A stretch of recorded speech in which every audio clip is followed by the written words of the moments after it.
Hello my friends and welcome. On this channel I sometimes speak about American politics and politics in general because it influences Ukraine, especially with yesterday's visit of President Volodymyr Zelensky to Washington, D.C., where he met with Donald Trump and they discussed the possible military support of Ukraine even with tomahawks. And I would say that the meeting was, let's say, honestly, not okay for Ukrainian side and for democracy in general. Donald Trump refused to give Ukraine the long-range weaponry because the day before, Putin called Donald Trump and brainwashed him. He resetted his program, completely erasing the previous setting done by Zelensky, and there was no pro-Ukrainian rhetoric from Donald Trump any longer in yesterday's meeting. Well, for me, the story with tomahawks was understandable from the very beginning, that the chance for them to be supplied by the current White House administration to Ukraine is pretty much low. As I said to you, if that deal happened, I would be surprised, probably the most surprised in my entire life about some sort of the event. And as expected, Ukraine obtained refusal. Then Zelensky was asked about those Tomahawk missiles. He replied that he is realistic about it. Plus, he also added that White House and Donald Trump, they don't want to escalate. So similar story with the previous White House administration. You might recall the National Security Advisor Jake Sullivan, who really pushed Joe Biden not to escalate and not to give Ukraine permission to use ATACMS missiles, which have already been supplied. They were afraid that those missiles could be used on Russian territory and Russia may try to do something against democratic states and NATO, but it doesn't really matter for Russia. Plus, Putin himself stated about tomahawks that they are not the problem for Russia, that Russia may modernize the air defense systems and shut down those tomahawks. So far, he has not proclaimed any sort of the threats for Western countries which could be connected to delivery of the tomahawks. But Putin is afraid because he understands the capabilities of Ukraine if it obtains tomahawk missiles. If Ukraine just with the help of the drones for the last few months was capable to eliminate 40% of the Russian refinery capabilities. And now Russia has to spend the money to purchase fuel from neighboring countries. Fuel station purchasing fuel from other countries. It is nonsense, but it is happening.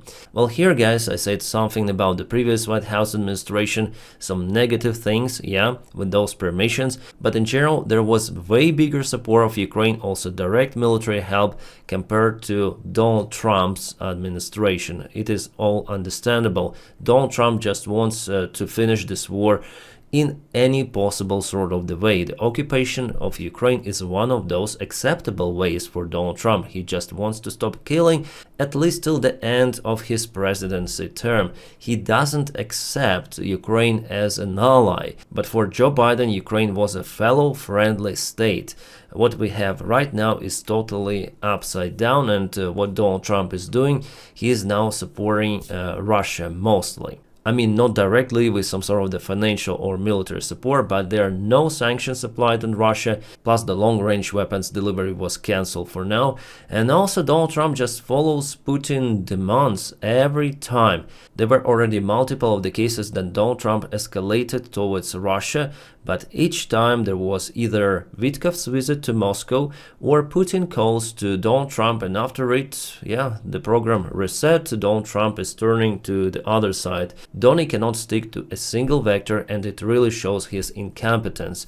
Putin understands that, and Putin just mastered his manipulation of Donny. Everyone sees that. American press, social media, if you open pages, even some of the MAGA supporters, they are now questioning Donald Trump about his misaction in this case. Why did you say one thing and then totally opposite the next day? But it seems like Donny likes to be played like that and he doesn't understand what is happening. Well, in this video I don't really want to play the speeches of Donald Trump especially, or Zelensky, because it doesn't really matter. Only actions should be evaluated by us to understand the next steps of the White House administration. Well, Donald Trump again showed himself unprofessionally. Well, I'm gonna touch some of the things which were discussed, but without real quotes or playing those videos because he is just annoying, and yesterday he even used the word fuck. Then he answered the question to one of the journalists, which I think is absolutely inappropriate for the politician of this high level of the biggest democracy probably, yeah, in the world. Biggest economy at least, and military power, the United States of America.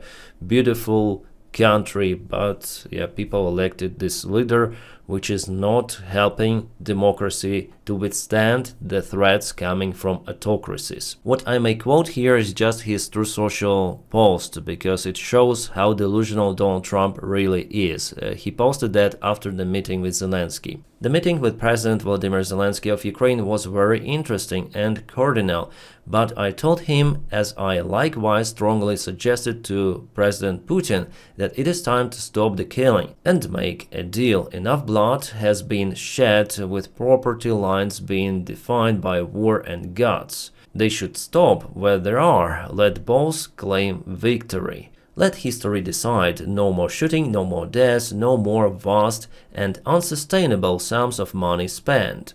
And here's the most important part of this message, of course. This is the war that would have never started if I were president. Thousands of people being slaughtered each and every week. No more. Go home to your families in peace.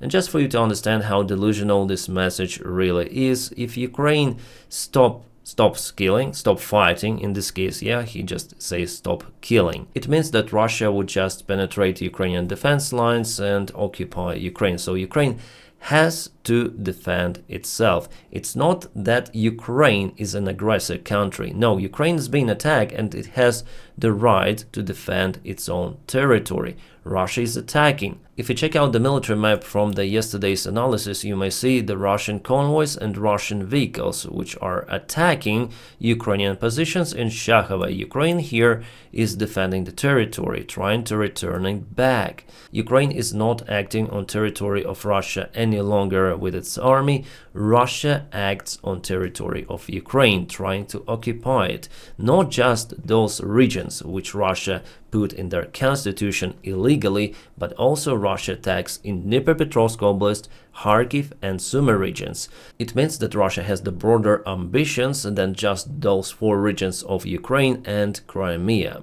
When Donald Trump spoke with Putin the day before yesterday, before his meeting with President Zelensky, Putin told him the same story, that Ukraine should give up the territorial control of Donbas entirely and withdraw the forces. And maybe in this case, Putin might think about the possible ceasefire. How do we know those details? Well, because President Trump said about it to Zelensky and to Ukrainian side in general. Later on it was published by press, some of the details of the talk. So even though then Zelensky agrees on all of the conditions, ceasefire, unconditional one, yeah, on the ground, in the air, in the sea, Russia still wants to get more ground of Ukraine, so there should be talk with Russia, not with Ukraine in this case. But as you saw in this Truth Social post and the rhetorics coming from Donald Trump, he continued to push, as he says, both of the sides. Also, we obtained more details about Putin's and Trump's meeting in Alaska. The Financial Times published a big article about it, and as it was predicted by most of my followers and by me as well, Putin started his conversation with Donald Trump about the unity of Ukraine and Russian people, and that Ukraine is the fake country.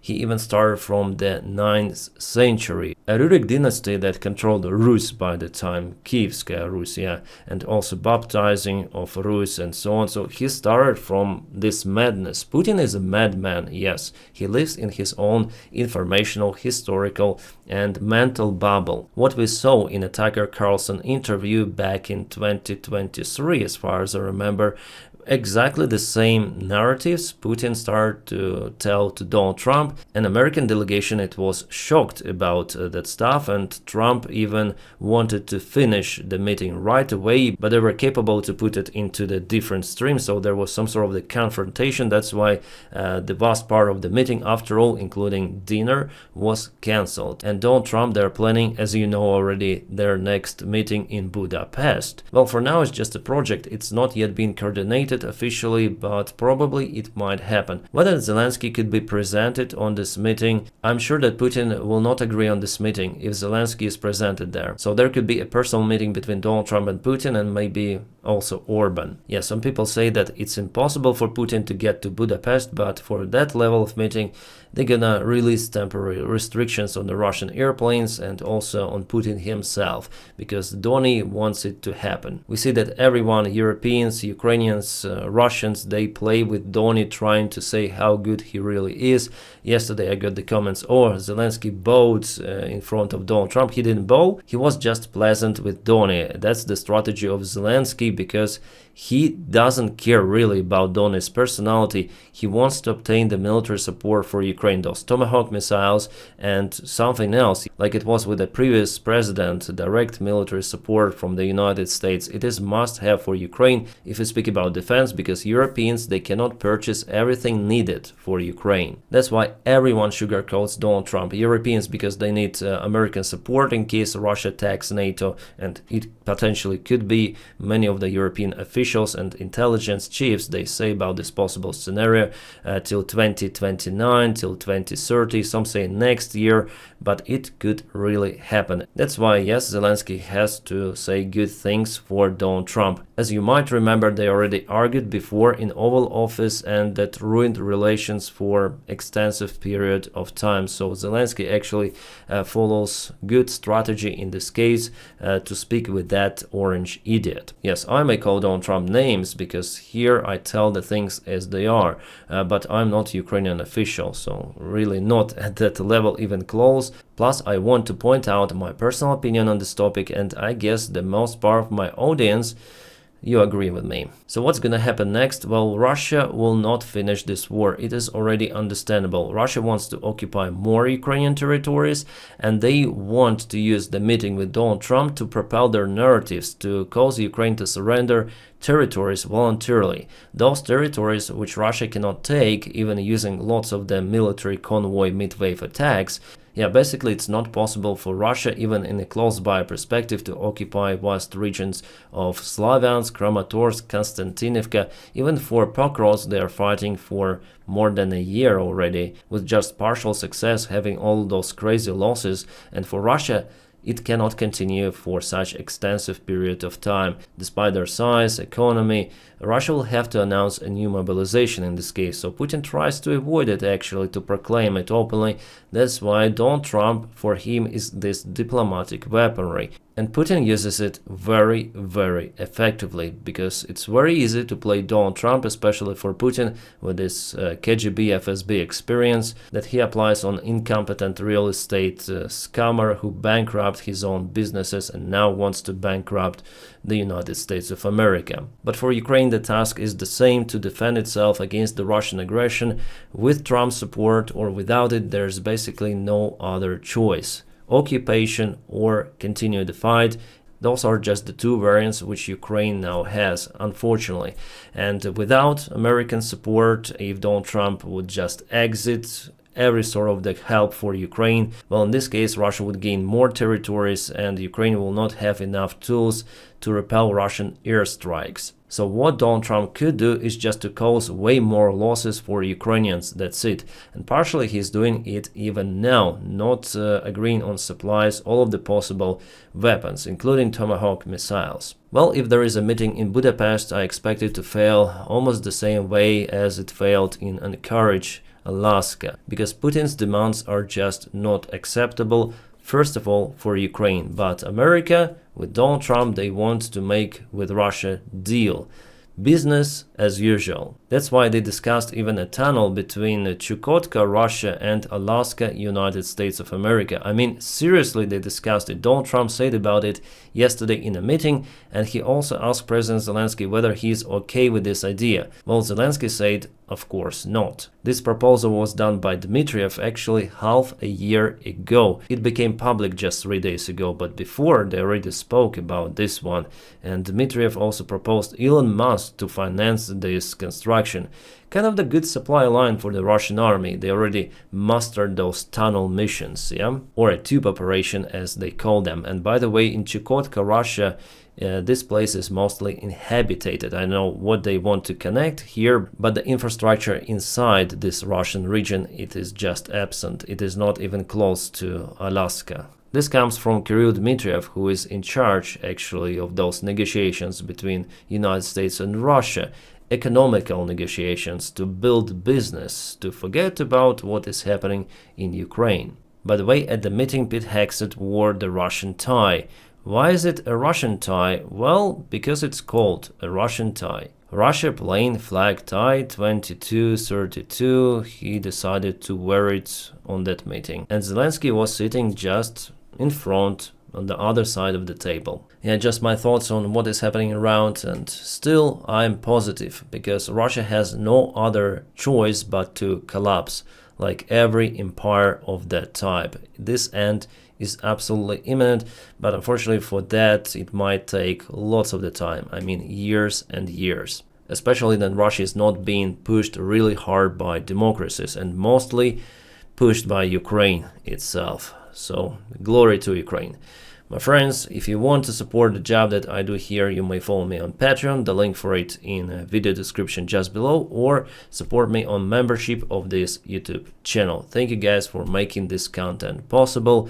I love you all, and I wish you a peaceful sky wherever you are, and have a great time.